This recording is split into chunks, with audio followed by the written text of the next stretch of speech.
one half of your kids now in the morning at 7:30. There's some of them that very cool.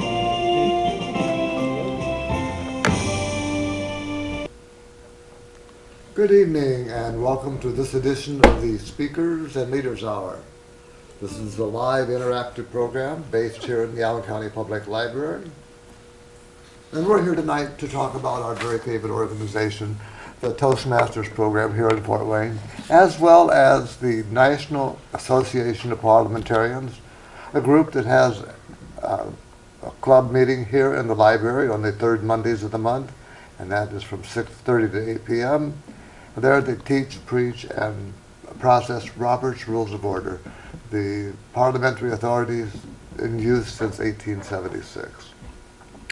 But first we want to talk about Toastmasters. And Toastmasters, we are all belonging to the very same club, and that is the Anthony Wayne Toastmasters that meets here in Fort Wayne at Ivy Tech. They're on Coliseum Boulevard every Thursday night from 6:30 to 8 p.m. in room 1626. If you're not sure where that is, ask the security guard when you come in, and he'll be happy to teach you, show you where it is. I'm Dave Wilkins, the producer and host of the show, and I'm here with some relatives, friends, and actually members of the same Toastmaster Club. To my left, to your right, that would be my wife on one side and my grandson on the other, Ben Wilkins. And they are here tonight to help me do the show. So you could say this is the Wilkins Toastmaster program for the evening. And remember, if you're in Toastmasters out there and you want to be on this show, all you have to do is get hold of me, and I will be happy to have you on the program some evening. Always the second Tuesday of the month from 6:30 to 8 p.m. here in the library. Well, Toastmasters, we say, is the best kept secret in Fort Wayne. And we try very hard to get our name out and to also to share this information with other people. We're going to have a couple testimonials in a little bit, but I want to talk to you right now about an event that we had last Sunday afternoon, and that was out at the Glenbrook Mall. Yeah. We had what was called a soapbox event.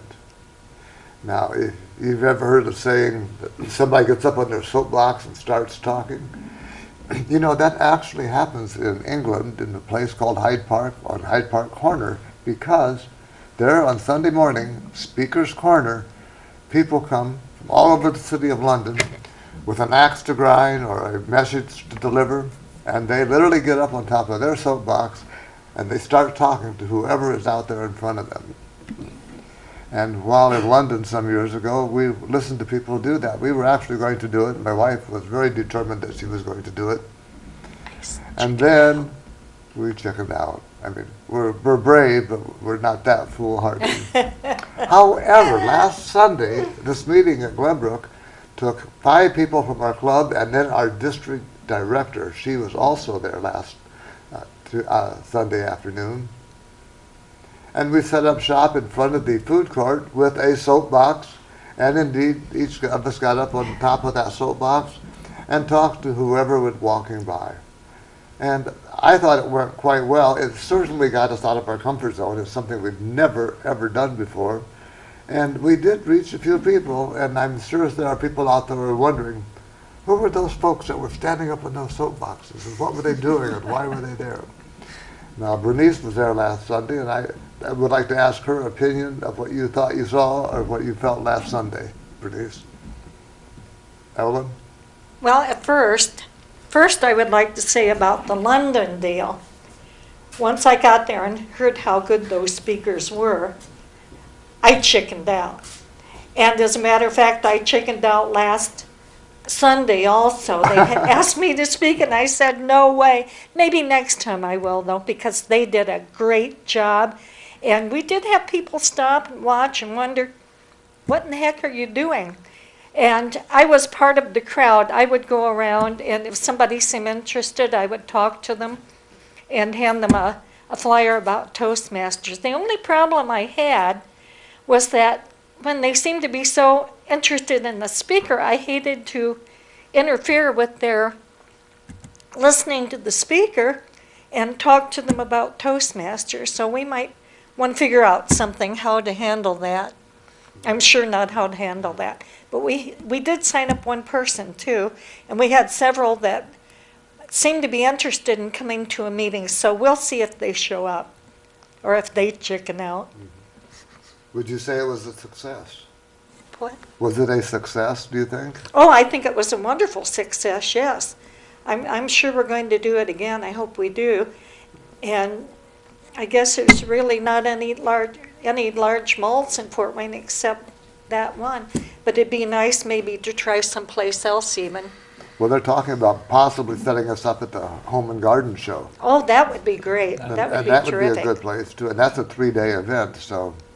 And you know who would get called upon to do that? It'd be you and I, because we're retired and we can afford to go out there and do it. So. We're always available. But you know, I think it was definitely a success because it we was. did sign up one lady, and we now have a new member of our club for this event. So.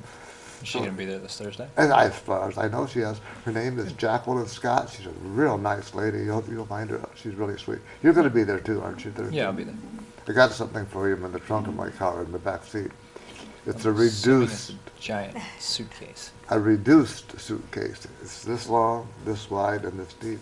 It's not as big as the other one. Oh, perfect. So I edited out what was in there and put only the absolute essentials. Yeah. Good. So. Good. Saves space in the trunk of my car. So in a Toastmaster meeting, what do? Of course, we practice giving speeches. And we give the speeches to one another, and then we get what we call feedback in the form of evaluation, telling us what we did right, where we might improve it next time, and how we can do a better job overall. And speaking in the front of a group that you know and trust in front of you, it really helps build your self-confidence. And that's what Toastmasters does, is it gives you that chance to get out and be a public speaker, and also to learn to be a better leader. So tonight we're going to have 2 testimonials, one by Berniece and the other by Ben. And Berniece is going to be speaking from our basic manual, and it's project number 5. And her title is, and this you'll find humorous. Oh, by the way, I meant to say this. We are live. We are interactive. The number is 422-3902. If you want to talk to us, give us a call. We'd like to hear your opinions on what we're doing. Maybe ask some questions about Toastmasters. Maybe you're a Toastmaster out there and would like to just show a little bit of support. But again, that number is 422-3902, and we would encourage your calls anytime. If someone's speaking, we'll hold you over until that speech is over, but really, call anytime. And now on to the show. Our first testimonial tonight will be from the young lady I mentioned earlier, with her title of, "But I Don't Want to Be a Public Speaker." Please welcome Berniece Wilkins.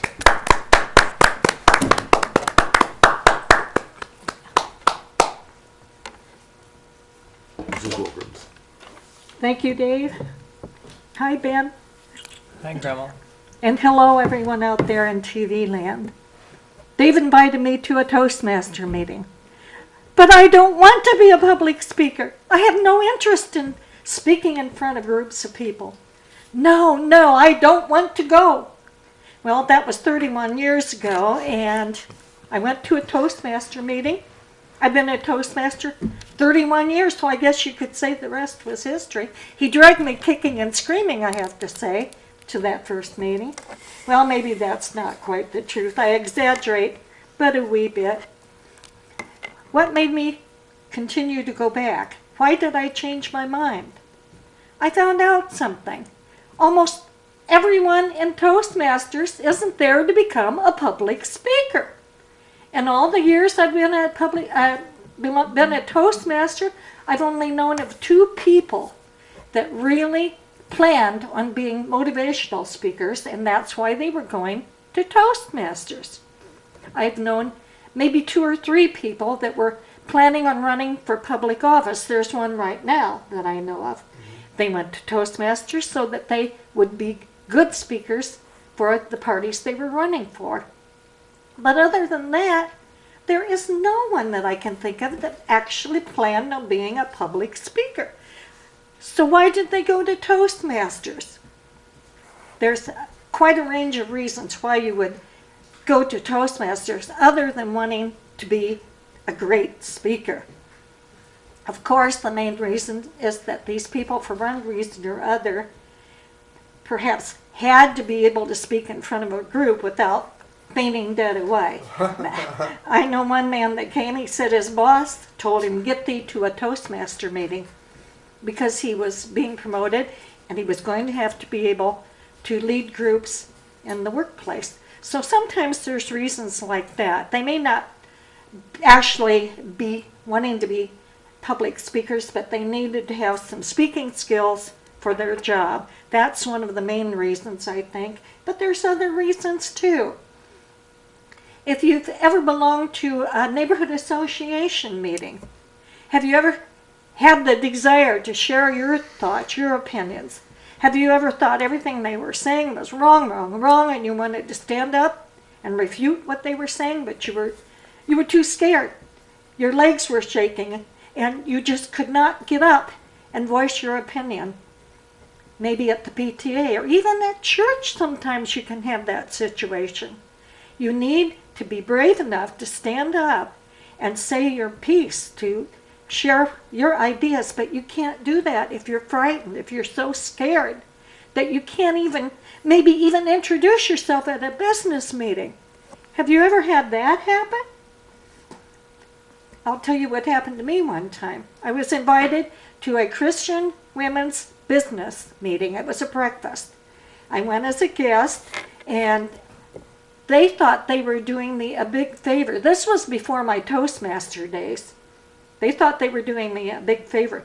They came and asked me to say the blessing. How hard can it be to pray? How hard can it be to say, "Thank you, God, for this food"? And that's about all I did. Thank you, God. Amen.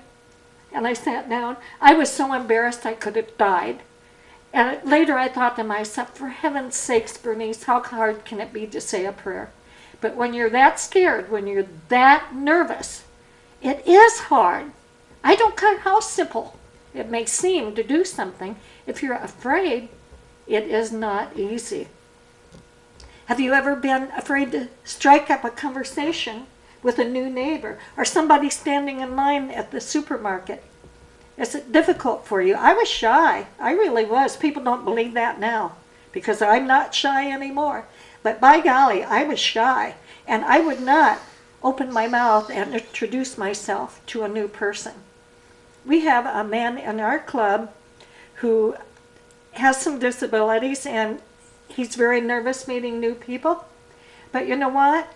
He's the first one to meet a guest at the door and have his hand out there and say, "Welcome, I'm so-and-so, welcome to Toastmasters."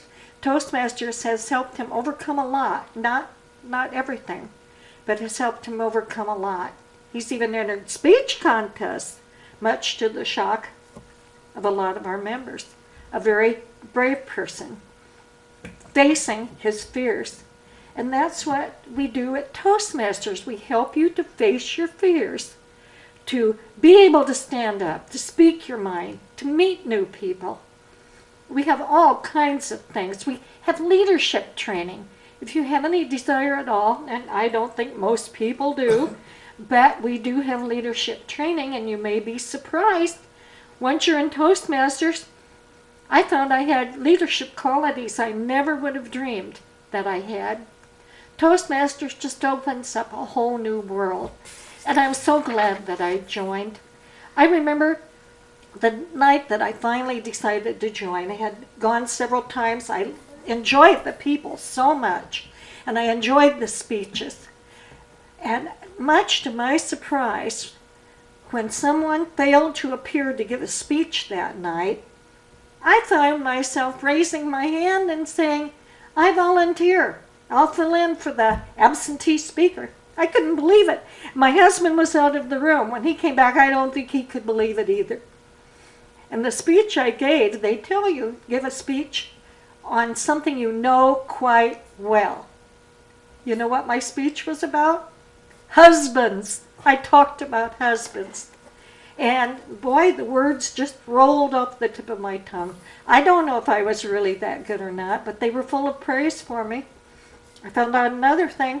They will share with you how you can improve, but they will never put you down. They will never embarrass you. They will not criticize. They will give you their opinion, what you did well, how you can improve. And that's it. No grades, no pass or fail. Just an opportunity to improve your skills, whatever those skills may be, leadership, just speaking to other people, coming out of your shell, coming out of your shyness, or actually giving full-blown speeches. Toastmasters can help you. Toastmasters has helped people all over the world to improve their skills, their communication skills, not just speaking, communication, whatever that may mean. So I invite you, please, get yourself to a Toastmaster meeting. Be the best that you can be. Share your opinions with your world. Get over that fear of public speaking. Dave? Were you going to tell them where you meet? Oh, yes, we're meeting. It would help to tell you where to come, wouldn't it? The club I belong to is Anthony Wayne Toastmasters. We meet on Thursday night at 6:30 p.m. out at Ivy Tech College. Dave can tell you the one On Coliseum. on Coliseum. That's right, the one on Coliseum. So please come and join us. We won't make you speak. We won't make you do anything. Just come and watch what we do and see if maybe it's for you. Dave? Okay, thank you. Come on, the crowd goes wild. Small crowd. Small crowd. Okay. Thank you, Bernice. So you talked about husbands. How many husbands do you have? Well, Oh, I see. Okay. A little humor there. Yeah, I was surprised that night. I truly was. I did not expect to have my wife stand up and give a speech about me, but there she was, and she did it. As she was talking about some of the people that sometimes have disabilities. You know, there was a man that lived over 3,000 years ago, and his name was Demosthenes. He lived in ancient Greece. And he wanted to become a speaker in the forum.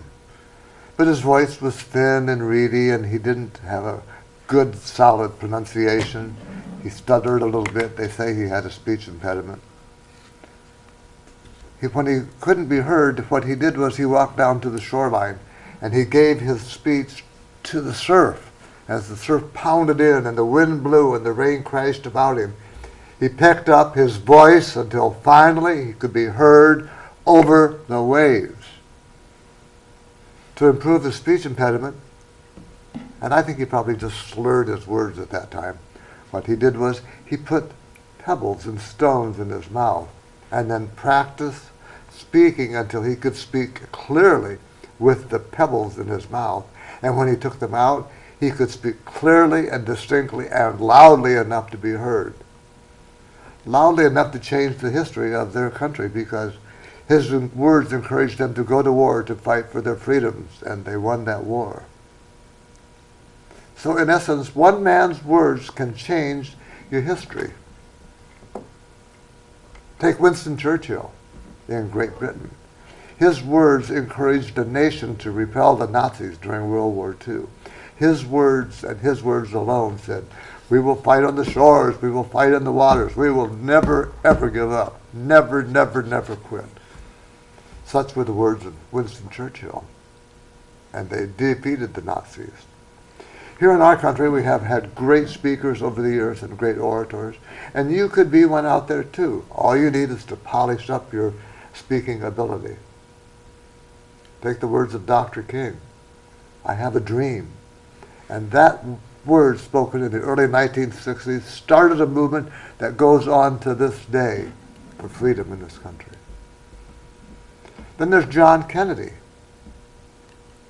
What did he say in 1962? He said, "We will go to the moon, not because it's easy, but because it's hard." And his words and his thoughts and his vision carried through all of the 1960s until in 1969. For the first time in the history of the human race, man stood on the moon. Words from one man, just one man, made the difference. Then there's Ronald Reagan. Ronald Reagan said, "Mr. Gorbachev, tear down that wall." And a divided Berlin became a free city once again because of the words. Just words spoken by just one person. If we can do it, and they can do it, then certainly out there you can do it too. As Berniece said, get thee to a Toastmaster meeting. Our club meets on Thursday night at IB Tech, 6:30 to 8 p.m., room 1626. That's the IB Tech campus that is on Coliseum Boulevard. So Toastmasters can be for you. It's been around for a long time, and it can do you some good. Our next speaker is a handsome young man that I have known ever since he was born. In fact, I was holding him in the hospital before he even came home. There's a picture of that somewhere. Somewhere. Do you have it? Do you see it? I'm sure not. I'm sure they do, yes. Ben is speaking from the Basic Manual Project number 7, and he has the title of, Hello, is it Toastmasters you're looking for? Please welcome Ben Wilkins. Ben, please.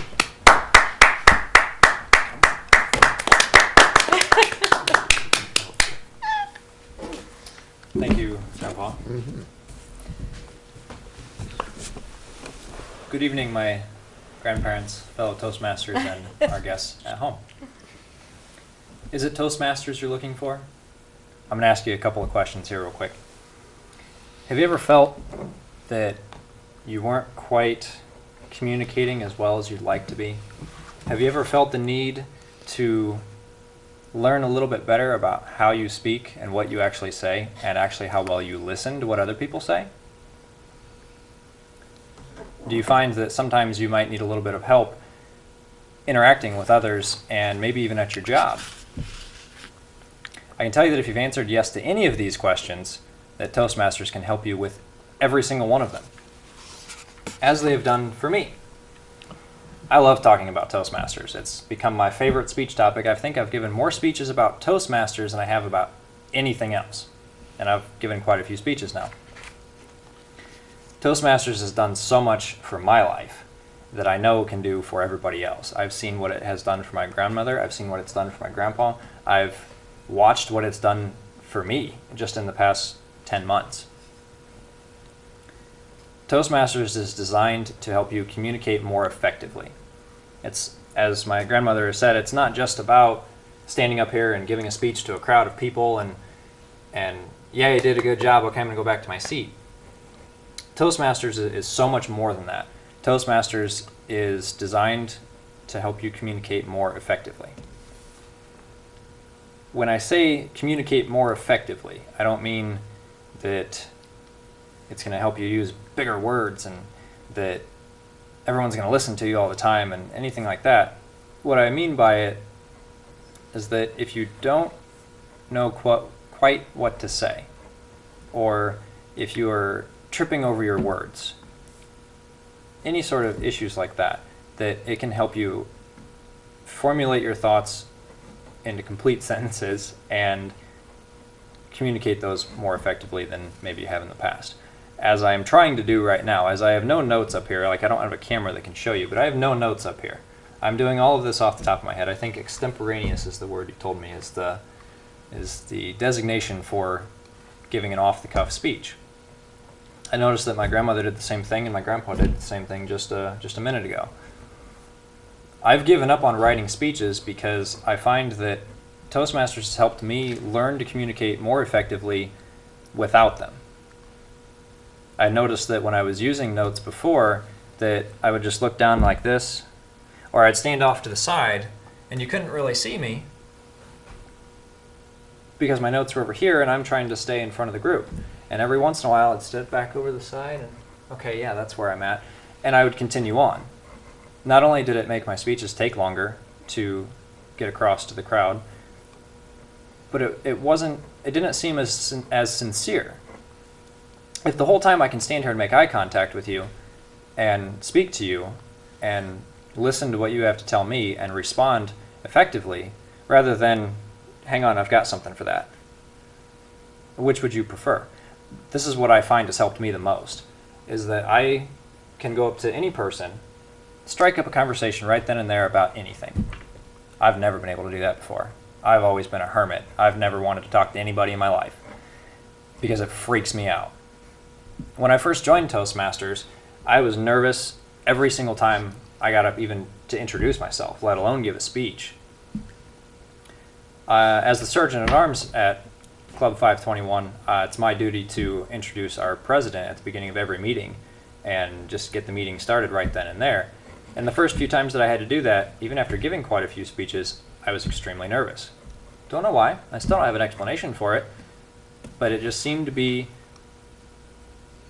just because I was in front of a group of people and I didn't know what I was going to say. That has since passed, and now it's like second nature. I find that that's actually what Toastmasters has done best for me, is that it's made speaking a second nature, rather than just, I know how to speak, but I'm not quite sure what I'm going to tell you. As a Toastmaster, there's quite a few different things that I have learned over the past few months. I've learned not only, as I said, how to communicate more effectively, I've also learned how to slow down my thoughts and formulate them better into sentences instead of just saying the first thing that comes to mind. It's also taught me how to take a step back from what I'm trying to say to make sure that I'm saying what I need to in the most effective manner. It's helped me with my job. Most of all, I find that it's easier for me to approach customers. It's easier for me to demonstrate to them what it is they're asking for and how that particular item works. It's also helped me to ask better questions to make sure that they're getting the exact right product that they need. I work in retail, so that's what I do. I find that it could help with any job. I find that, I favor, I guess I should say, that Toastmasters will help you with your job. It doesn't matter what you do. You could be a machine worker, you could work at McDonald's, you could work for a giant law firm. No matter what you do, Toastmasters can help you in anything. Because you will always have a need to communicate, no matter what. Unless you're sitting at a desk literally writing paperwork all day long and then mailing it off to somebody, you're always going to have a need to communicate. There was a statistic I read a couple weeks ago that somewhere along the lines of you interact with 5 to 10 people a day on average. I interact with more people than that because of my job, but just the average person will interact with 5 to 10 people a day.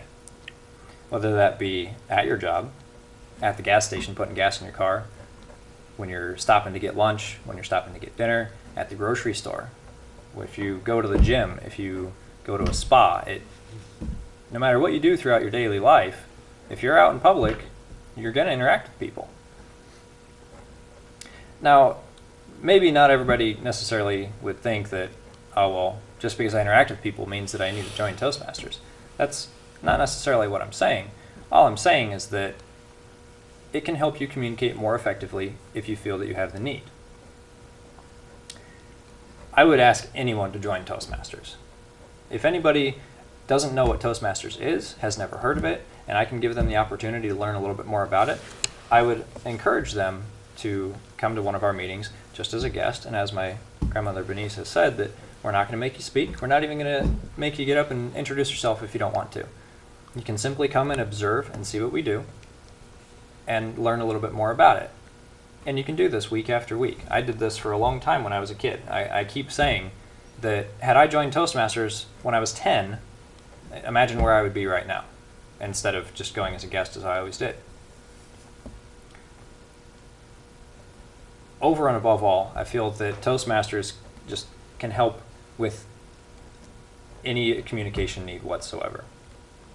And I strongly encourage all of you to come and visit and see what we do.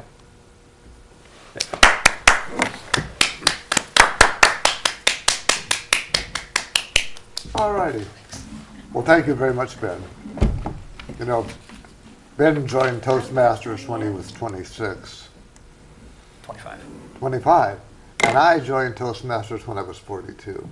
And look where he's at right now. He's done an excellent job this afternoon giving a speech to us about Toastmasters, and that's the topic we like to talk about most. But if you keep at it as much as you have, just think where you're going to be when you're 42. My God, of course, I'll be like a little older than I am right now, no doubt. A little bit, yeah. Yeah, a little bit. But just think it just makes you grow everywhere. Now, when we say that we won't force you to talk in a meeting, we will not. But we will give you an opportunity to. There's just a few little baby steps that you can take when you first come to a meeting. First, perhaps, as Ben said, you will stand up and just introduce yourself. A lot of people are just terrified to do that, to stand up and say, "Hi, my name's Joe Blow, and I'm here because I think I might be interested in Toastmasters." That's difficult for some people to do. Then we have something called the topic session. In a regular meeting, not everybody can give a speech every week. We'd be there all night.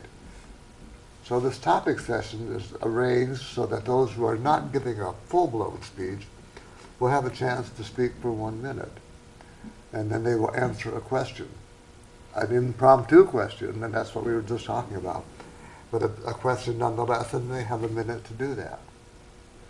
There are several duties within the structure of the club that require you to stand up and talk to the group about whatever it is you're doing. Perhaps you're the timer. Perhaps you're the grammarian who talks about the various words that we use. Also, we have evaluators for the topic session, evaluators for the various speeches, and so on. And then we have even a person who coordinates that portion of the program called the general evaluator. Now, Berniece mentioned evaluation, and Ben touched on it briefly. So now we're going to hear some evaluations. Spoke first, and Ben will be her evaluator. And Ben, if you could come up here and give her evaluation on her speech. Absolutely. Thank you once again. Welcome everybody again. So I was the evaluator for my grandmother Berniece, which I think you did a very well job overall. I don't want to be a public speaker. I like the emphasis on want, but I don't want to be a public speaker. I did notice throughout this entire speech that you had very good emphasis where it was necessary, and I thought that was pretty great. I'll get to that in just a minute. So it asks about preparation, how well you were prepared for this speech, and I put that you did an excellent job of preparation, as much as you could with giving an extemporaneous speech, being that it doesn't really allow for preparation, but it still allows for a great speech. It asked about posture, and I made a note that you stood up straight, you didn't seem nervous, and you seemed very confident and prepared. You didn't slouch down over the lectern like this, like I know I do sometimes. You stood up straight, and you paid attention to who you were talking to. As far as gestures, it shows. I made a note that your gestures follow what you're saying, and your gestures, they emphasize on what you're saying rather than just throwing your hands all over the place, like I've seen some people do.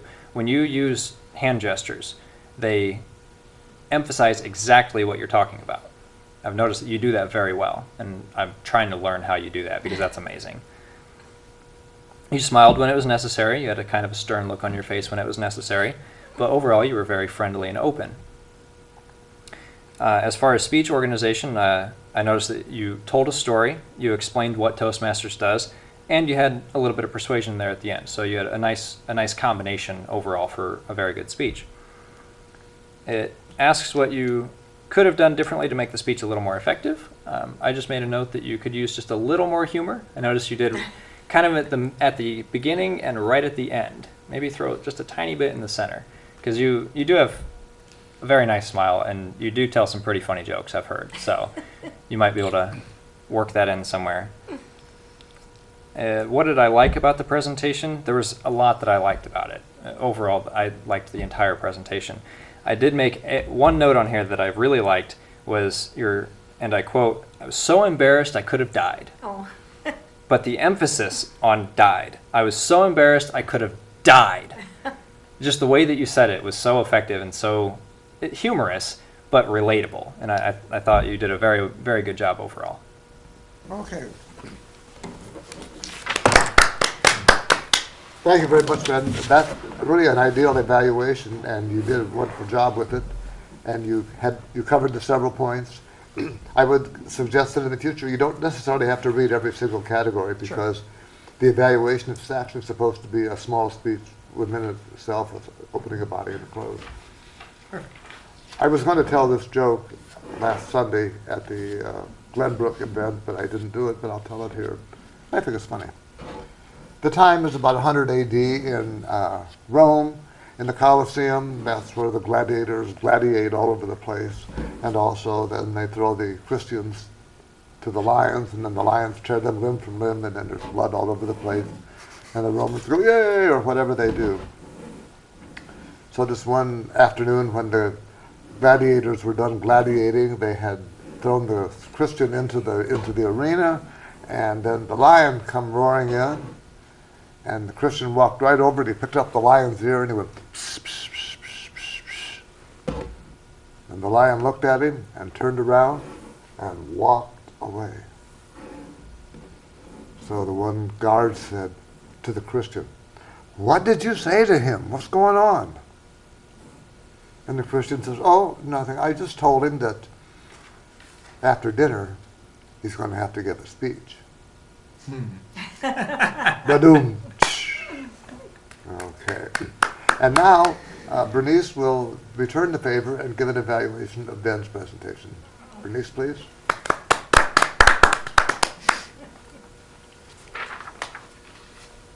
Thank you, Dave. Benjamin, I suppose after giving that flattering evaluation, you expect me to do the same thing back, course. right? Of course, of course. Well, I will begin with saying you picked the perfect subject. I think you made it very personal. You were telling examples about yourself, about your experience with Toastmasters. And communication is for everybody. The subject is perfect. It's appropriate for any group, I think. You were prepared, I think, to talk about it. Your source material was through Toastmasters. That was your source, Toastmasters itself. That's what you drew from. One of the questions here, it says, did you vary the types of source material? That would be an appropriate question if you were talking about something from the sciences, but you wouldn't vary your source material when you're talking about Toastmasters. The source is only of Toastmasters, so you didn't really vary your material, but I didn't think it was necessary. Sure. That wasn't necessary. I think your message mostly was come to Toastmasters. All of you can use communication skills of one type or other. Come to Toastmasters. We can help you. That's what your message was. You gave it in kind of a chronological order.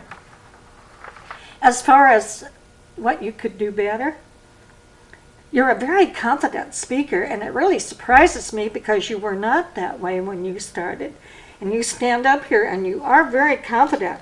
There's one thing, and you even alluded to it yourself, when you were evaluating me, you were talking about something you saw me do that you thought I did well, and you wanted to learn to do it too. That was gestures.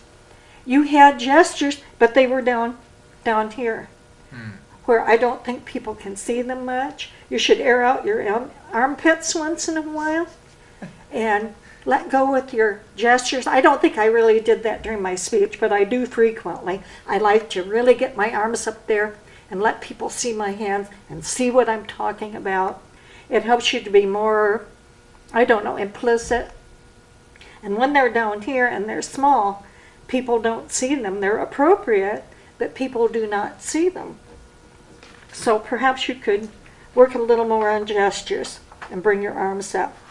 What I liked best about your speech was that you opened with questions. You asked the audience a couple of questions, and that is an ideal way to grab your audience and get their interest and pull them into your speech. That was excellent. I'm not sure where you learned that because I don't think anybody has ever said much about that. although it's a common ploy in Toastmasters to start with questions. But you seem to kind of pick up with that all on your own, and that was wonderful. And also, what I liked about your speech was your sincerity. You were so natural, just like you were having a conversation with the audience. That's a good speaker. When you act like you're just having a conversation. I don't think you were acting. You were having a conversation with the audience, and you were so sincere about what you were saying. I just hope that some of the people out there will heed your words, and mine, and Dave's, and get to a Toastmasters meeting, because they have helped us, and now we want to turn around and help them. Dave? Okay, thank you. Thank you, Bernice. Once again, that was a very good evaluation. It was the kind of evaluation that you gave the person something to work with, also some kudos, and to make them feeling like they want to get back up and give another speech. Well, there's an interesting thing about Toastmasters. When you come here and you develop the skill of getting up and being able to stand up at a city council meeting or at a bowling league or in your church council, when you start doing that, something funny happens. All of a sudden, people are looking up at you as you're a source of information.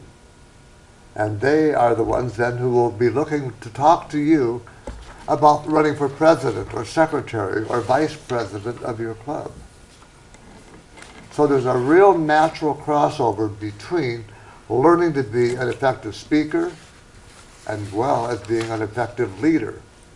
We call this the Speakers and Leaders Hour. Ideally, we divide it in half with 30 minutes for Robert's Rules and 30 minutes for Toastmasters. It doesn't quite work out that way, but we don't care because we still get a little bit of the parliamentary in. And what am I talking about when I say parliamentary? I have to go back a little while. I have to talk about myself for just a minute. A person's life is lived, and you are also influenced by the various and sundry people in your lives. My dad was a big influence in my life. He taught me to be honest and to be truthful and to be sincere. Also, he told me not to quit and be resourceful and try to do things on your own.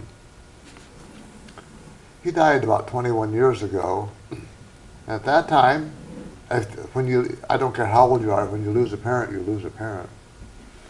And another person came into my life at that time that really was, I almost looked at as a second father. That man's name was Bob Lyman. And Bob Lyman was involved in Toastmasters, and he was as involved in the Toastmaster organization as he was in the parliamentary world. There really is a crossover between the two. Many people who join one also join the other. And that's the truth. Both my wife and I belong to the Parliamentary Society. Bob inspired me to go on and learn more about Robert's Rules of Orders. It's something that you would think it'd be kind of dull and boring, but you know, it really isn't. It's really a fascinating topic. And We make it fun. yeah, you're right, we do make it fun. Our meetings are here in the library on the third Monday from 6:30 to 8 p.m. We meet in the Globe Room. This is a copy of Robert's Rules of Order. Watch this. About 716 pages. Now, the initial book that Henry Robert wrote, the man that wrote this, had like 175 pages. So, since then, since the parliamentarians have got a hold of it, they diced it and sliced it and reduced it and put it back together, and they've analyzed it and broke it all the way down. And so now what do we have? We have Robert's Rules of Order with 716 pages. So where did Robert get all of his rules?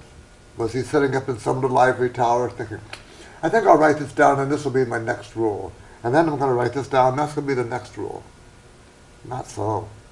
And he also did not reinvent the wheel. You know, for as long as history's been here, people have been making decisions whenever they come together in a group. The cavemen came together in the cave and they decided that they were going to hunt saber-toothed tigers or go out and collect coconuts for lunch.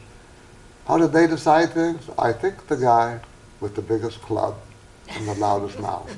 I think he made the decisions. It was probably pretty efficient, but it probably wasn't very fair. Then we come up to the ancient Greeks. And some of the Greeks' parliamentary procedure carries through even until today. Because the Greeks are the one that invented the box that you could drop a stone in, and nobody could see what color stone it was. If it was a white stone, you were voting yes, and if it was a black stone, you were voting no. They developed that 2,500 years before Christ, or 2,500 years ago, 500 years before Christ.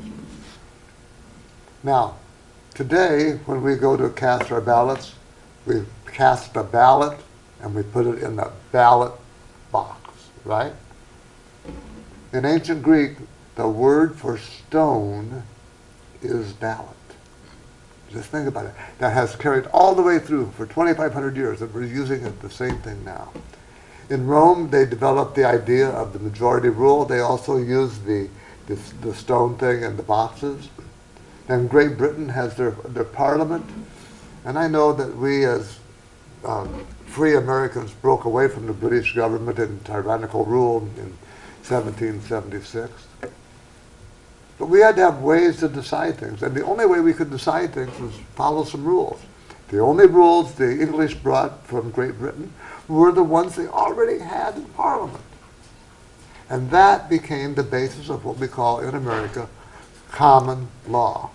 Common law with the clearly understood rules that everybody had, that you didn't have to write them down and everybody knew what they were. That was common law. And that was what Henry Roberts started with in 1876. He drew on Luther Cushing's manual. He drew on the book that was written by Thomas Jefferson.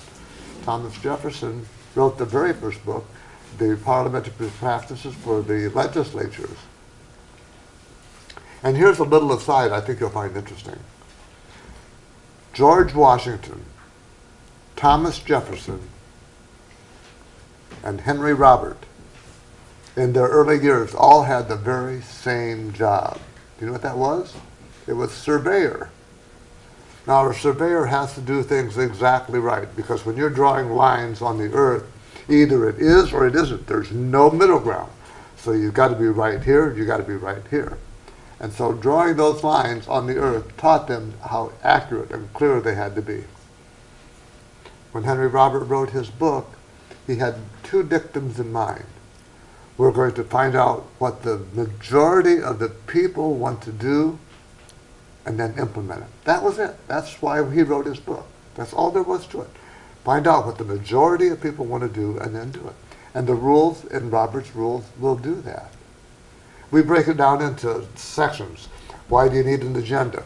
What is a main motion? What is a subsidiary motion? We break it down into easy little sections that you can learn and understand and take back to your clubs. Whether it's a bowling club or a church group or it's a PTA, it doesn't matter. It could be the city council. Every group has their own set of rules that they use, and those are the rules that they use to follow. So Bob Lyman encouraged me to study Robert's rules. And Bob Lyman, as an individual, wanted to be remembered in this world. He wanted to leave his mark.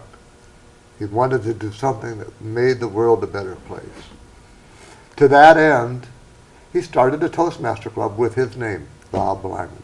Bob Lyman Toastmasters meets every second and fourth Monday at the Pizza Hut at Northcrest Shopping Center, 6:30 to 8 p.m. It's a great club. I'd encourage you to go visit that if you don't come to Anthony Wayne first. Bob Lyman also started a parliamentary club, the Bob Lyman Unit, and now it's the National Association of Parliamentarians. And there are more than one parliamentary society, and that's the one that we currently belong to. And we keep Bob Lyman's name to remember him. Yes? Didn't this program initially spring from a program he had Yes, right. through Access Television? Yes, that's right. And that was over 20-some years ago that we did that, yeah. I've got a copy of that program somewhere at home. We should watch it. The ancient Egyptians believed that to name a person after their death was to continue that person's immortality. Just think about that. Your immortality is determined by those who are left behind saying your name. So Bob Lyman, this program is for you tonight. And many of the other things that we do, we try to do in your name and your honor and your memory. He was a great influence in my life. He was probably the second greatest influence in my life. So here we are. We've got just a few more minutes to go this evening. We haven't had any calls. So I'm wondering if anybody, either of you have any questions or comments that you'd like to make about either any portion of the program tonight? You didn't tell them why Henry Robert decided to write a book. There was a reason why. Do you have time to tell it? I suppose I could. Real quickly, very quickly. He not only was not up in the little ivory tower writing laws, he was a part of the United States Army, Corps of Engineers. And he was on the West Coast building lighthouses in the mid-1800s, and by 1864 he was sent back to New Bedford, Massachusetts. Now, if you think about that, Massachusetts isn't too far from the South, and the War of the States was on at that time. And the people in New Bedford had decided they wanted to build a fortification around their city. So they got together in a town council meeting in July. Now, in 1864, there is very little air conditioning in the 1860s. No air and it was conditioning. very hot, very humid. And they all met in this room, and they were going to decide. And they needed somebody to lead the meeting, and he was a new captain in the United States Army, and they asked him if he'd like to lead the meeting. And he said, yeah, I'll do that. He said at that time he knew two things about parliamentary procedure. One, that you had this little wooden hammer that you tapped every once in a while. And two, every once in a while he knew that you would take a vote by saying all in favor, say aye. Beyond that, he didn't know anything about parliamentary rules. And he said, I prayed to God that these people would behave themselves. They did not. They didn't behave. And this meeting that started like at 11 o'clock in the morning on a hot July day, they argued back and forth. Some people wanted to put a stone fortification, some wanted to put a wooden palisade. They couldn't come to an agreement. They yelled back and forth. Robert didn't know how to maintain order. That meeting went on for 14 hours till like 11 o'clock at night. And when the meeting was over at 11 o'clock at night, they hadn't decided squat. Now, a lesser man than Henry Robert would have walked away and said, no more leadership for me, I don't want to do that. But he was a pretty resourceful person, and he decided that if he was going to lead another meeting, he was going to know how to do it. So there he found the book by Luther Cushing, which you read, and he found the rules by Thomas Jefferson and parliamentary procedure for the Senate. And then he had a book, and it was called The Compendium of Universal Knowledge. Wow. If that's not a name for a book, I don't know. And I have a copy of the Compendium of Universal Knowledge, if you ever want to know everything in the world. And it's all there. Anyway, those three sources were his beginning, and I said earlier, the two things that were most important was he wanted to find out what the majority of the people were going to do, and then he wanted to implement it. And he also wanted to include in there to make sure that the minority was heard, even the minority that wasn't there. So we've talked now for nearly an hour about parliamentary procedure and Robert's rules, and I guess you guys don't have anything else you want to say tonight, do you? Well, I do. I want to say thank you to Ben Wilkins for being here, doing a good job. Thank you, my lovely wife, Berniece, for being here. You did a terrific job, too. Thank you. I want to thank Dennis Osborne, Bill Lyons, and tonight we have Norm Compton, the executive director here at Access Fort Wayne, and he is our director tonight. So thanks to all of you for helping us get this show on the air. We'll be back next month on February 13th, and we will be here with another hour of the speakers and leaders. Now, if you've watched this tonight, you didn't call in, maybe you have thought that, gee, I bet I could do a TV show. Call down here, call 421-1250 and tell them you're interested in making a TV show. They'll tell you how. Anyway, thanks for watching, and we'll see you next time. God bless.